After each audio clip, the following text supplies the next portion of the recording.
أو عندما تكون أمام الحقيقة. وأعتقد أن الحقيقة تتجلى في أوضح صورها في القضية الفلسطينية تحديدا. لا معنى للكلمات ولا معنى لأي مفردات.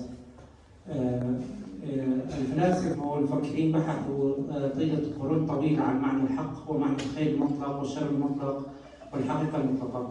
أعتقد أن الحقيقة المطلقة موجودة في طفل فلسطيني قتل في بيته، دماؤه هي الحقيقة المطلقة وهي الخير المطلق، والشر المطلق هو من أتى من ضفاف الفولغا ومن ضفاف الراين ليقتل هذا الطفل.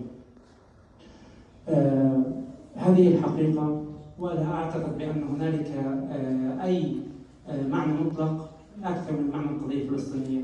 في الحقيقة عندما تطلب مني أن أتحدث عن المراسل أو عن الصحفي، فبالنسبة لي هم غزاويين أو من أهل غزة الذين عاشوا سنة كاملة معاناة حقيقية.